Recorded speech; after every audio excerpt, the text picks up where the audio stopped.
সেনাপ্রধান যখন বার্তা দিলেন তখন আমরা ছাত্র জনতা বুঝে গেল এই সরকার আর নেই।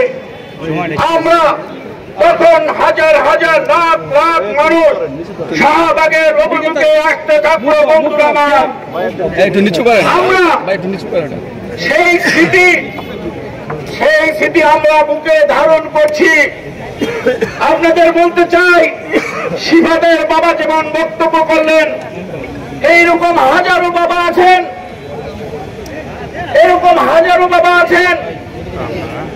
সারা বাংলাদেশে যারা এই 17 বছর শহীদ হয়েছেন। আমরা বলতে চাই, সর্বশেষ পুলিশ হেডকোয়ার্টারের সামনে আমার সাথে যুদ্ধ করতে গিয়ে মাদারপুরের গাজরের সন্তান মনির গুলিবিদ্ধ হয়ে মারা যায়। বন্ধুরা আমার, এরকম অনেক সহযোদ্ধার লাশ আমাকে দেখতে হয়েছে, অনেক সহযোদ্ধার লাশ কেন নিতে হয়েছে।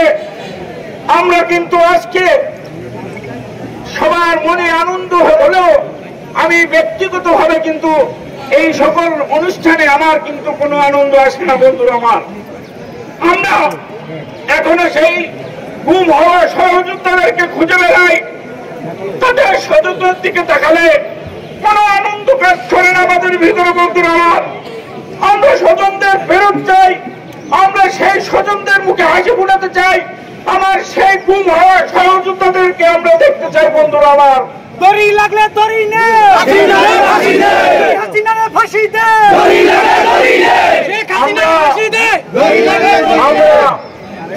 শহীদদের পরিবারকে নিয়ে যখন তারেক রহমান বক্তব্য করছিলেন গতকাল, আমাদের যারা সহযোদ্ধারা ছিলেন সবার চোখে পানি এসে গেছে। বন্ধুরা আমার, কারণ এই শহীদদের দেখে রাখার দায়িত্ব একমাত্র তারেক রহমানকে নিতে হবে, কারণ সেই জানে পাপ হারানোর ব্যথা কি। বন্ধুরা আমার, সে যখন 8-10 বছরের শিশু ছিল, সে যখন ক্লাস 4-এর ছাত্র ছিল, তখন কিন্তু তার বাবাকে হত্যা করা হয়েছে দেশের জন্য, এই দেশের স্বাধীনতার জন্য, এই জাতীয়তাবাদকে রক্ষা করার জন্য। বন্ধুরা আমার, আমরা এই খুন পরিবার, এই আগস্টে জুলাই আন্দোলনে যারা শহীদ হয়েছে, তাদের অভিভাবক হিসাবে আমরা তারেক রহমানকে দেখতে চাই। তারেক রহমান বাংলাদেশে আসবে, বাংলাদেশের দায়িত্ব নিবেন, এই শহীদ পরিবারের দায়িত্ব নিবেন, আমাদের অভিভাবক হয়ে বাংলাদেশের একটি ছাতার ন্যায় সে বাংলাদেশকে ধরে রাখবেন, এটা আমরা আশা করি।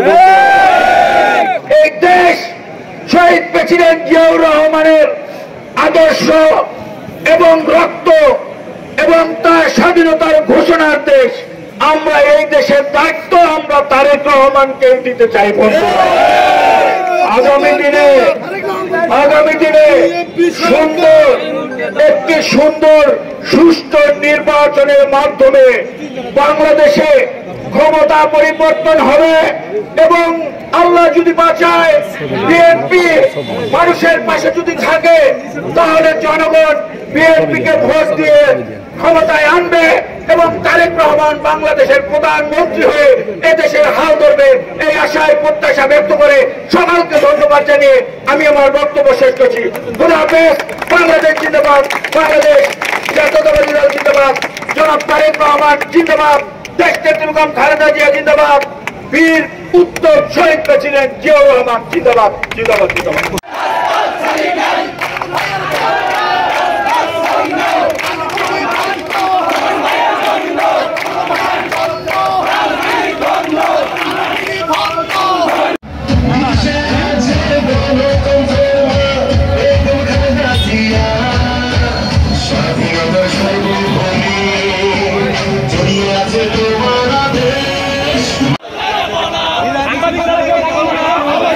রক্ত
উপজেলা বিএনপির পক্ষ থেকে আপনাদের অভিনন্দন এবং শুভেচ্ছা জানাচ্ছি।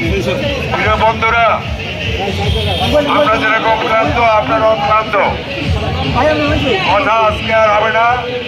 আগামী দিনে নির্বাচন ঘোষণা হলে আমরা আমাদের প্রার্থী নিয়ে প্রতিটি এলাকায় যাব, প্রতিটি ইউনিয়নে যাব, তখন রাজনৈতিক কথা হবে। আজকে যারা এই র্যালিতে, বিজয় র্যালিতে অংশগ্রহণ করেছেন, তাদেরকে সবাইকে ধন্যবাদ জানিয়ে আজকের এই র্যালি, এই সমাবেশ এখানেই সমাপ্তি করছি। আল্লাহ হাফেজ। বাংলাদেশ জিন্দাবাদ।